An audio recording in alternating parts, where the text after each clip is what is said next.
So we wanted to today, we got a message this week from someone. Let me pull it up real quick and I will read y'all the message. I don't think she's on, but I won't share her name or anything like that either. So I got a message this week that she had a quick question. She wanted to see how many bookkeepers were in her county, and when she researched it, there was a lot. So it made her start wondering if it was worth learning since I'm beginning and no bookkeeping skills currently, was what she stated. So we definitely wanted to touch on that because that is something that like we hear a lot, and especially being bookkeepers and like being in this support group.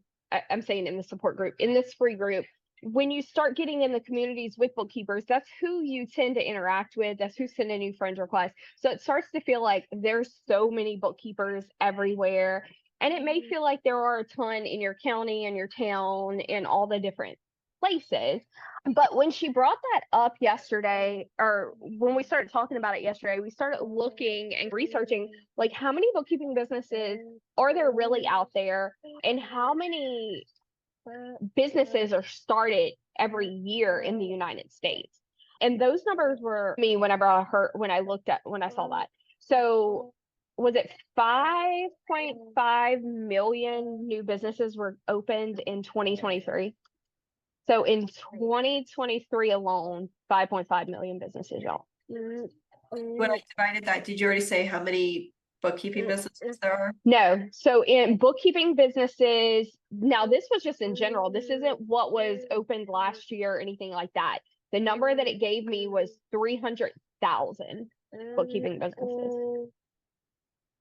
So yeah, if you want to share what you divided. When we divided that 100 into the 5.5 million, that is like 18 clients available per each bookkeeper. Some bookkeepers sign less, some bookkeepers sign a lot more. I have not signed 18 clients this year, nor is my goal to sign 18 clients this year or last year. So just put that into perspective. To run so Tracy gave her a monthly goal of 3,000 a month. And that is take home. So let's shoot for 5,000. Does that sound fair, Megan? Yep. So to hit 5,000 a month, Megan, what's your average client? My average right now, I think, is 550 something, mine might be like 625. If I were to average all of my clients together. I think mine are around 400 a month. Let's use 400. Some of you guys are going to use like 300 because you're saying your minimum is 300. Go ahead and use 300 for this. Let's use 400. That's 12 to 13 clients. It's 12.5 clients. That is one client a month. And if you, in long term, if you're one client a month, so Tracy said 3,000. If we did 400, we've got 5 months left of the year. Let's do 4. It's at the end of August. That's halfway to your goal, 1,600 a month. And then you keep going, you're going to hit that in no time, right? And that's not including any cleanup. So you can hit the 3,000 a month just because you have cleanups coming consistently. So you sign a new client, they come with at least $1,200 of cleanup, you're going to hit that really quickly. Especially for a full year. My lowest typical cleanup is about 1,200, though the one I did yesterday is 775 for cleanup. She is so tiny. Yeah, that's definitely something to keep in mind. There's clients of all sizes, because Sharon and I talked about that client yesterday whenever she was telling me about it. You have clients that are super small like that, and then you have clients who are thousands of dollars a month. It can vary greatly, and there's so many different clients. So even to say this person's worried because there seems to be a lot of bookkeepers in her county where she's at. So to even say that, you like keep in mind, one, you're able to work virtually, so you can work with anybody all over the United States. You're not stuck with just within your county. So don't feel like, even if there's 100, and I don't know her number, she didn't tell me any of that, if there's 100 of them right there and you feel like, okay, I can't serve any of these local people, there's still so many other clients all over the place that are potentials out there. And y'all, even like in our paid community, Sherry and I, other bookkeepers are constantly getting business owners that will reach out, and we're like, it's not a client either that we particularly want to work with, an industry that we want to work with, or something along those lines, and we're just not a good fit. So we're referring to each other, even like the other bookkeepers and stuff.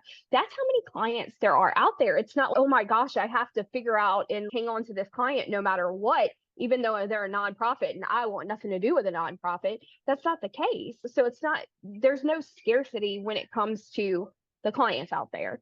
But again, it can be very hard to see that there is so many clients out there when we're in all these groups with other bookkeepers, when our friends on Facebook are other bookkeepers. So you're constantly just seeing those posts on your newsfeed when you're hopping on social media and all of the things. So yeah, did you want to say anything else on that, Sharon?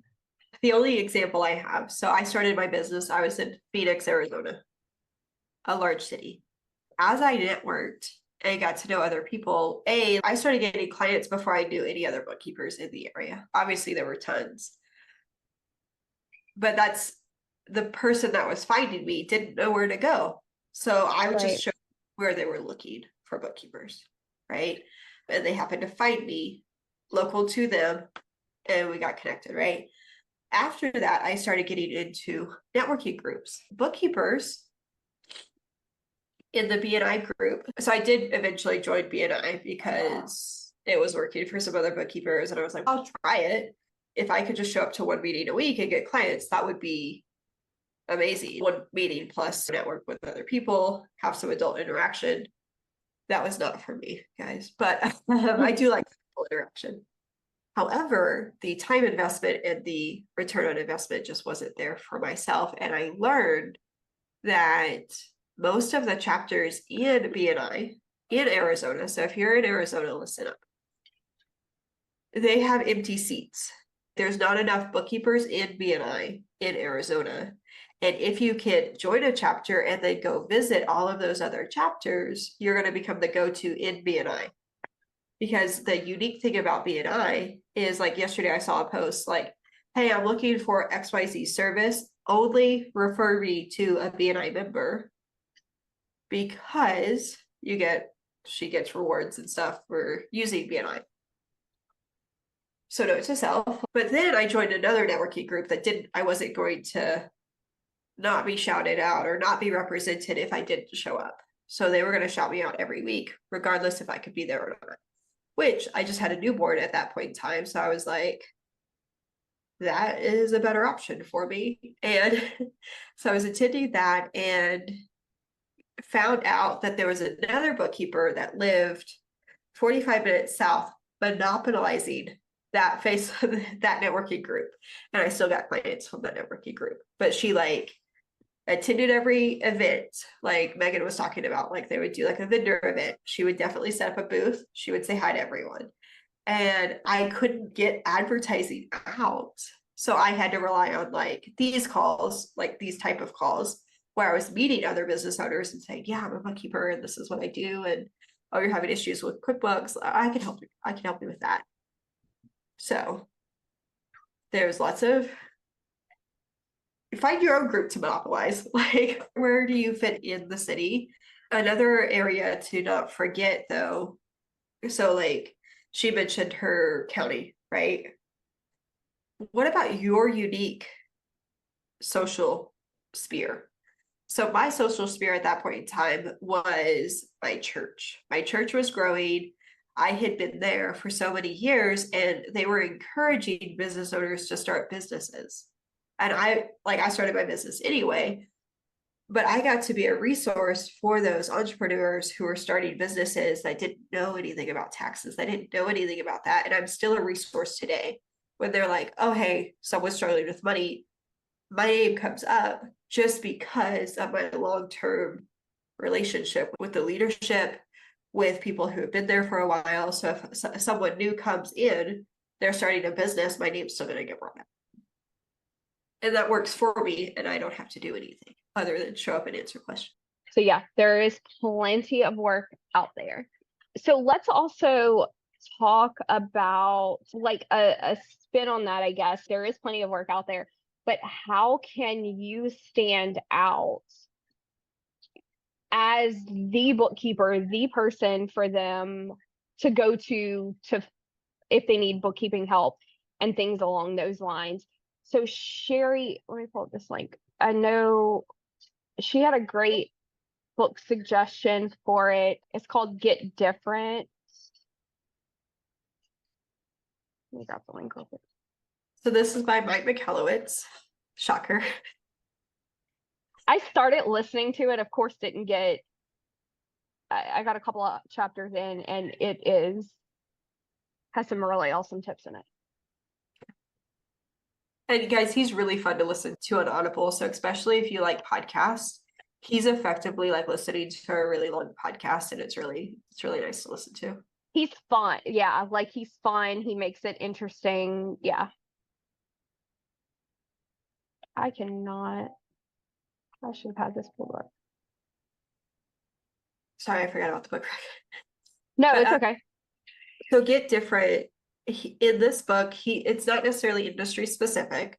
So he talks to just entrepreneurs in general.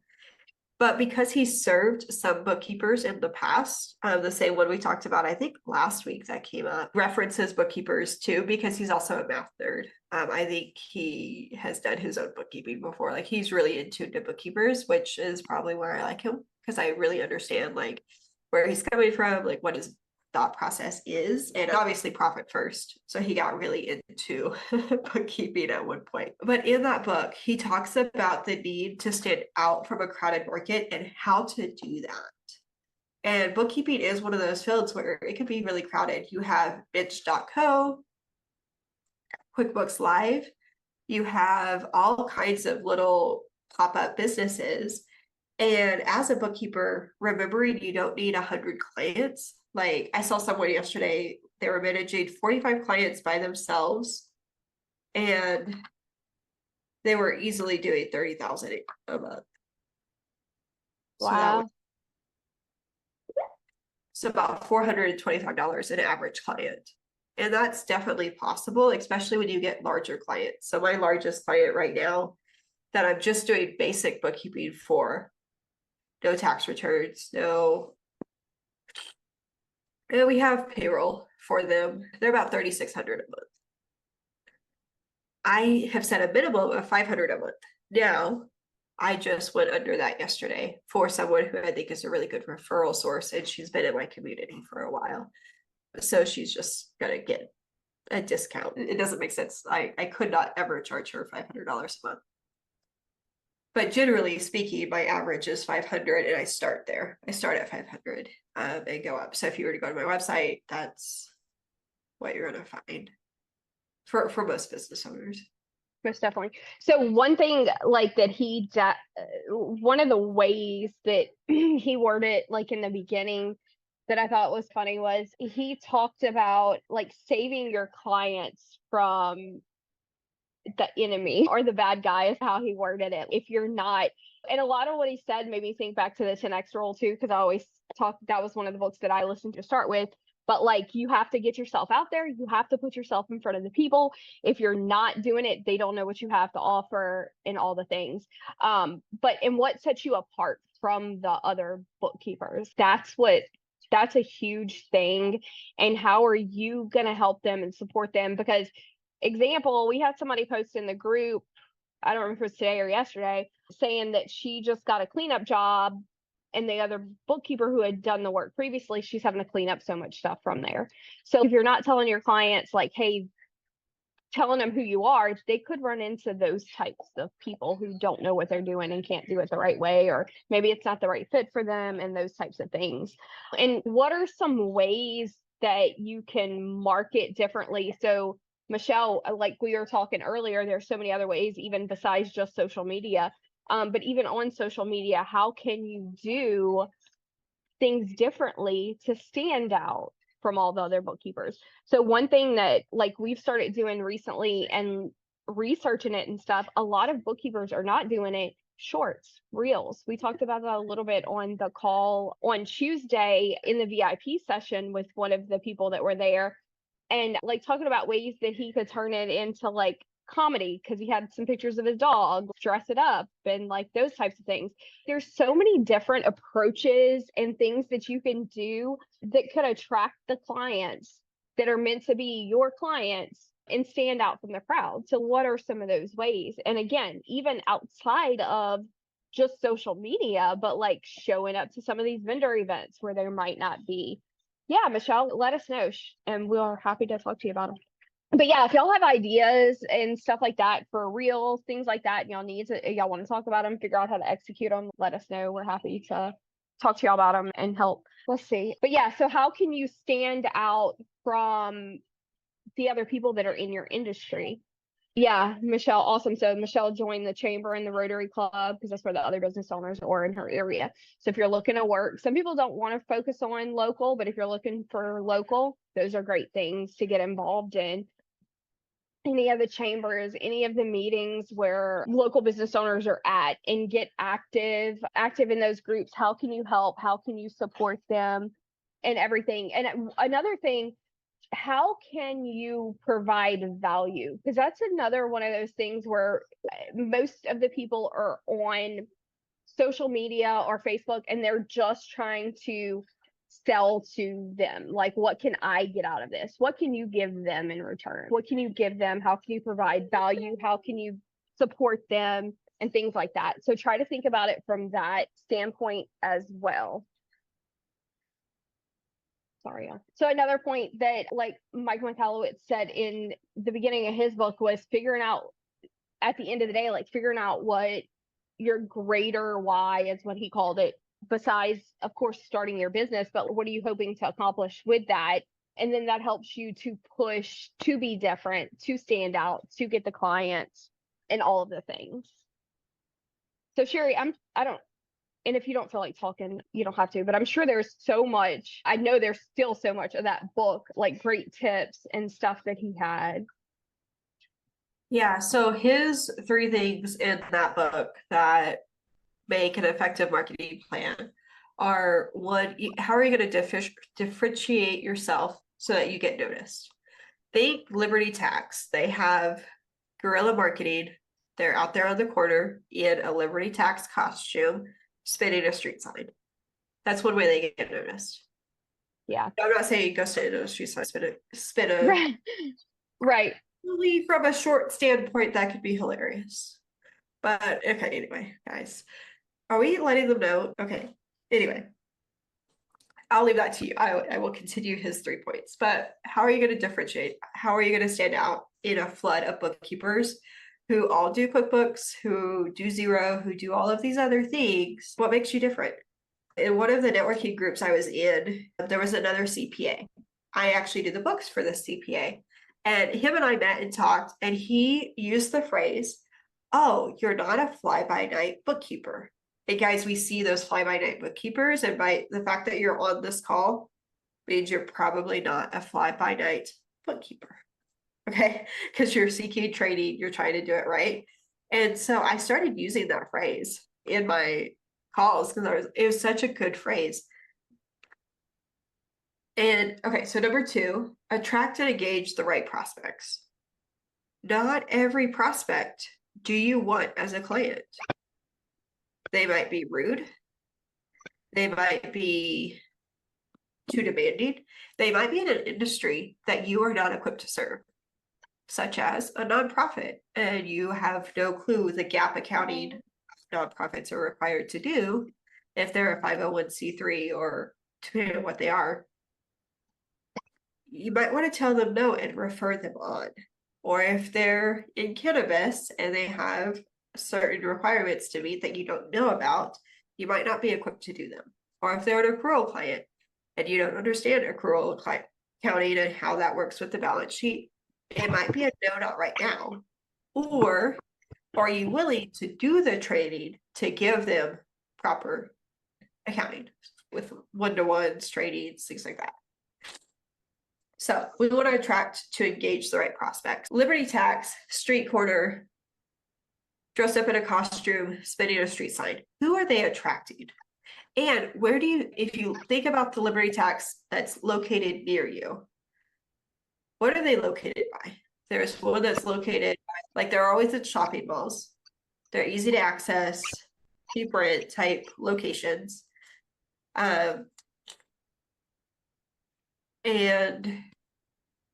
yeah, Michelle, your niche is nonprofits. Maybe I don't attract the same nonprofits as you do, because mellow and have the willingness to do it right is not always. I'm glad that you're attracting those. I do have a nonprofit that is mellow, and willingness to do it right is 100%. But I think that's like part of what I find. She fires the rest. I love it. So that would be attracting the right clients. So how are we going to show up in the world of nonprofits? Where are they at? Are they at vendor fairs? How are we going to attract them? How are we going to stand out from just the bookkeeper who might pick up an occasional nonprofit to, no, you serve nonprofits who are willing to do it right, and they're willing to do it right. Like, how are we going to do that? And then his number 3 approach to effective marketing is to direct them to take action towards the transaction. So in your marketing, so going back to Liberty Tax, the street sign is literally trying to point them back to the door. Come inside. So it's just a physical example of these 3 in play. So differentiate to get noticed. You're going to notice them on the street corner. 2, attract and engage the right prospects. Someone who's looking to do their tax return today for the cheapest price kind of possible. 3, direct them to take action towards the transaction for Liberty Tax. That's getting them in the door. At least get them in the door. Let's see if we can serve them.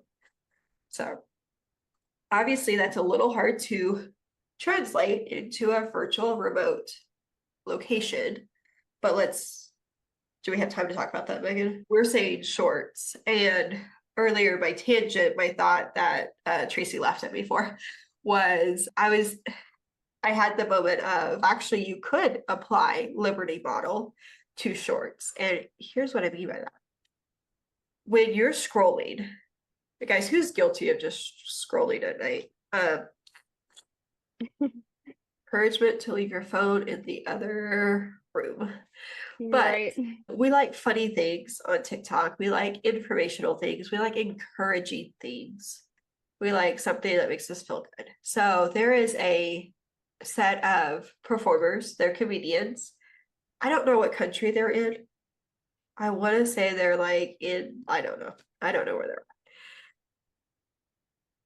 I want to say they're in the UK. I don't think they're in the United States, but they wear shiny suits. One's purple, one dresses in gold, and they have done a lot of different comedy over the years. But the thing that got picked up the most was them taking the shiny gold sheet, or whatever sheet they have at that time. I think it's mostly a gold shiny sheet. And they'll go stand on a bus stop, and the camera gets pointed at them. They'll raise the gold sheet to block the bus, like you can't see where the bus is. The bus pulls up, they drop the sheet, ta-da, they made a bus appear. And often you could see the bus driving up on the other side of the sheet. So you know what's going on. And they do the same with people, where they'll hold the sheet up and then you'll see all the people leave in the background. And then they'll drop the sheet, like, ta-da, everyone disappeared. And it's hilarious. Their mission is to make people laugh, to put a smile on people's face, and they're very forward focused with that. And their comedy is like, it's so bad, and it makes it so funny, because they'll go to restaurants and they'll just do it. People recognize them, they get a laugh. That's their entire goal. That's their mission. Your mission is to keep business owners from, Megan just had someone like this. I just had someone like this, where I did the bookkeeping, looked at the tax return, they had overpaid. Mine was close to $40,000. I think yours was 30, a ridiculous amount, way too much. And we had them redo their tax returns. They got it back, thankfully. Yep.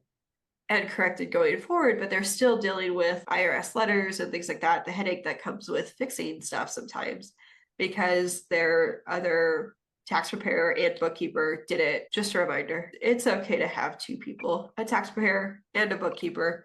Do not feel like you have to do both. It's not worth the headache. It's not worth the risk of costing someone. And he pulled out retirement money to pay for that tax bill because it was a surprise, and turns out he didn't even owe it. So he lost a whole year of investment growth on that income. Like, so not just like his tax return was misfiled, it was financially detrimental to the growth of that income, right? Like, it didn't grow. It got given to the IRS to sit and make no interest. That is painful. Painful. And then it cost him income because he had to quote unquote take a distribution from the business as well. So to pay it, because he was, how did that work? It wound up, the way that they did it, it wound up counting as income for him in 2024. Or like in 2023. So when they filed the tax return, it was then dinged for the income. So it was not ideal. So then he had to pay taxes on paid the tax bill. Guys, that's not cool. Not cool. No. There are better ways to do that stuff. Anyway, but okay, so shiny blankets. I'm not necessarily telling you to go get a suit and wear shiny stuff and things like that. But could we, with a short video, be funny? So we were talking about the Arlo the dog Tuesday. And immediately, as soon as we brought up Arlo the dog, the owner of the dog was like, oh, I've got ideas for that. Yep. That might not be, and Michelle said she has some ideas for her shorts to bounce off of you. So is there something, could you use shorts to differentiate and get noticed? Because bookkeepers are known to be boring. Yep. I don't know. I think accountants are boring, but I don't know if bookkeepers have to be boring. And I remember physically getting a job because I said, I'm looking for a fun job. And yet I'm an accountant. And she was like, ooh, I want fun people a part of the team. I don't want a boring accountant. And so she hired me because that was the culture she was trying to build. So, case in point. But how can And you I think, and I think that right there, Sherry, like you even just saying that, that goes back to being different, but also being you. Like, because one of the things that he also mentions is, what are things that you already do or about you personally that are going to differentiate you from the other, like from your competitors, from the other bookkeepers out there and stuff. And like, whether that's something that maybe we're all fun, maybe we all want that, but it's not something that anybody's being vocal enough about in their marketing or whatever, where when Sherry said it, they're like, oh, I'm coming for you. So you want to make sure that you're being vocal about whatever is making you different and doing your marketing different so that they're taking notice and they're seeing that and they're coming like, hey, I need a bookkeeper. I want to do business with you. So yeah. And that doesn't mean that maybe you are a serious bookkeeper. Maybe you're like, no, bookkeepers are doing it wrong. You need to be doing it correctly. And I really strongly have an opinion that you should not be doing it this way, or that you should be doing this. And I think everyone not doing this is flaming idiots. You need to lead with that. That's really your opinion. Obviously, you want to back it up. You want to be integrity. You don't want to lie. But if you strongly feel something, maybe you don't feel like anyone should be touching QBO with a grain of salt, then you would show up and be very vocal about that. Or if you only think they should be using QBO, then you want to show up and be vocal about that.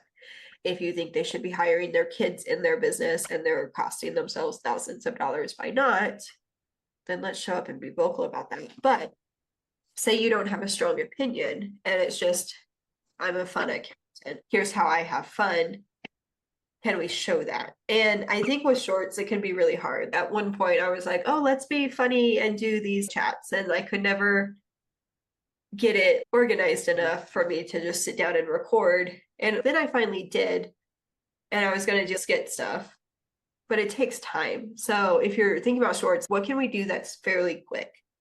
So if every morning or every afternoon, Megan, you are in carpool lane, right? Or not carpool, but pickup lane. That's a great time to do shorts. And I think you do a lot of shorts during. Yeah, I have been.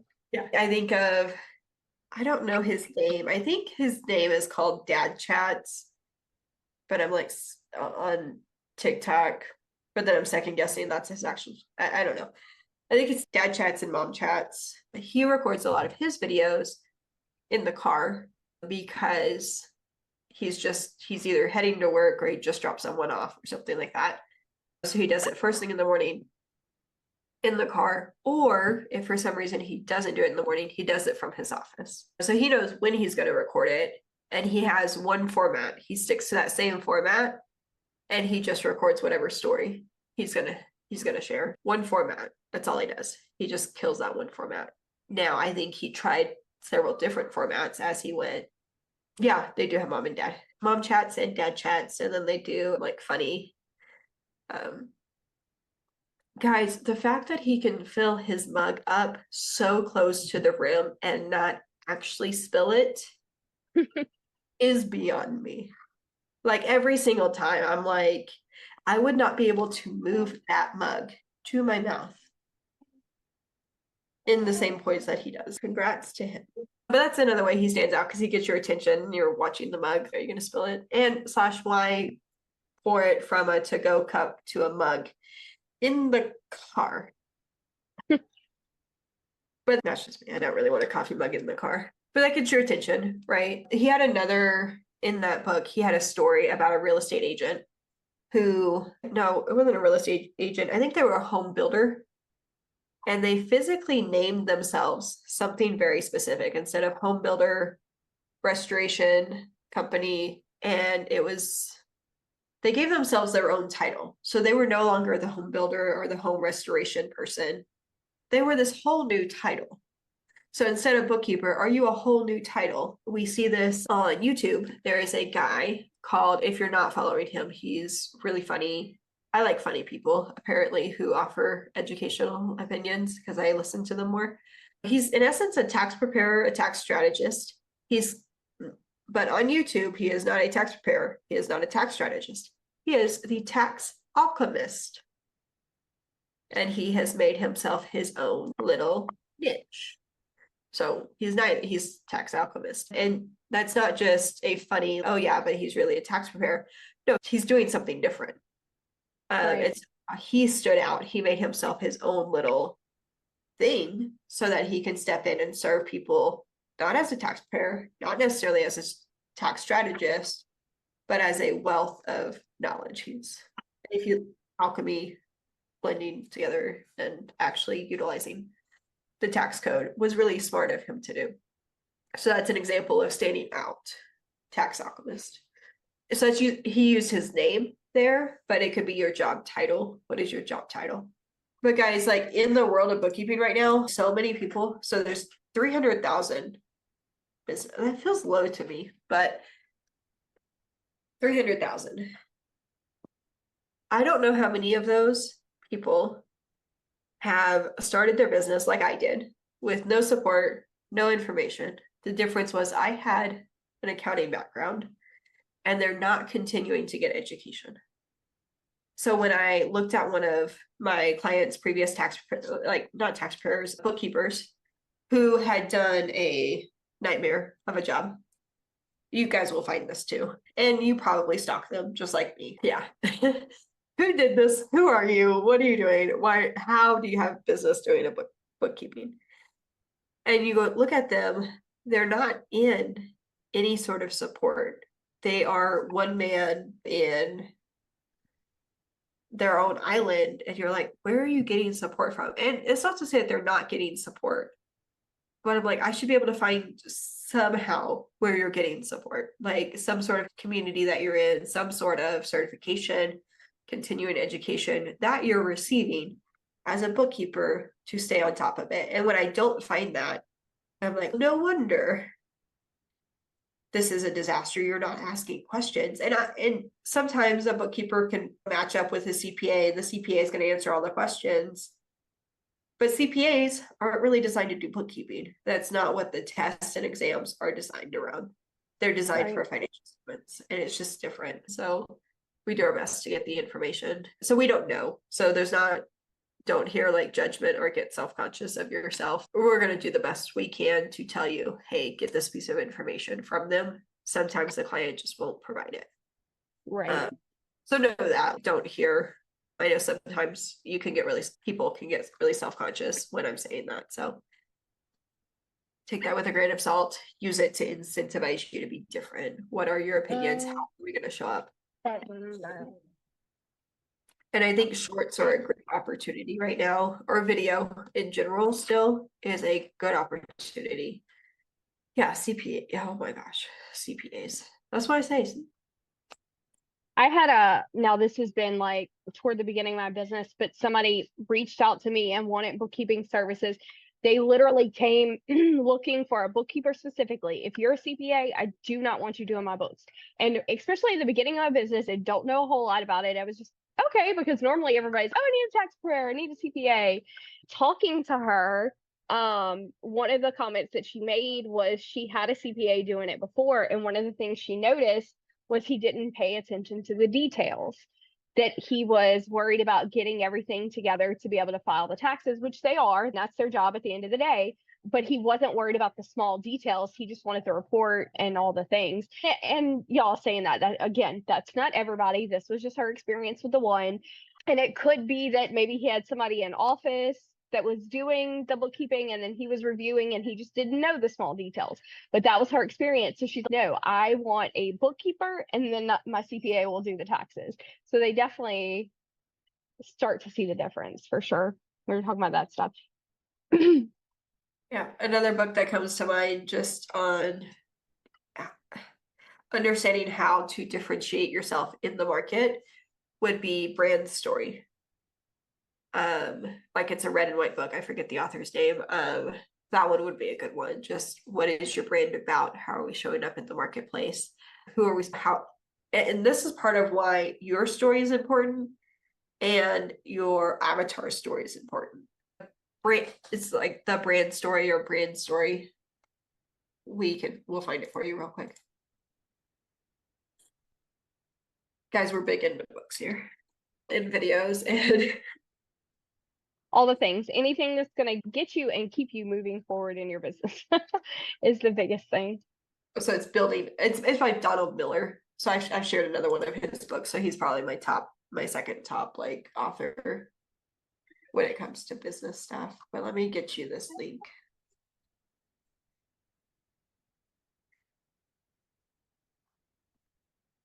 So with all of that being said, what questions do y'all have? What ideas do you have to stand out and all the things? Does anybody, y'all are so quiet today. Super quiet. Y'all can feel free to unmute, type in the chat, whatever you feel more comfortable doing for sure. I think that the information that has been provided even on last week's live, where we're marketing and trying to make sure that we do that piece so that we can stand out, is great information. If we work the plan, I think that we will get what we're looking for. And there's plenty of clients out there for everybody. I think that I live in an area that's very probably saturated with a lot of bookkeepers. I don't know that. I don't have no market research, but I think that and I'm just a big believer in faith. I'm a faith believer. I'm just believe that God has for me what he has for me. And I believe that he has one or two clients for me. I'm not looking for a whole lot of clients because I'm transitioning from working full-time to just part-time. But for everybody, there's a mission and there's something and a purpose for them. And I think that we should just stand on that and keep working it. I don't want to look at it and say the market is oversaturated and that puts me in a negative vibe. Exactly. Exactly. You are 100% correct. It's all, at the end of the day, it's all about your thought process. How are you thinking about it and all the things? And I'm so glad that you said that because that's a conversation that we have all the time. Y'all, we know and we see all of us as coaches in this community, me, Sherry, Allie, all the other coaches as well. We have built successful businesses. We see other people doing it all the time, building successful bookkeeping businesses. We know what it can do, how it can change your life. So like for us, and we want that for y'all, because we talk to so many all the time, we see y'all's goals, and we know you can do it. And it gets frustrating at times because just go out and do something. Like that's how you're going to get the clients, but we like get it at the same time, because it's easy to get hung up on the small details and let fear hold you back and all the things. But you have to take the action. You have to do the things, because if you sit here, their clients are not just going to fall in your lap.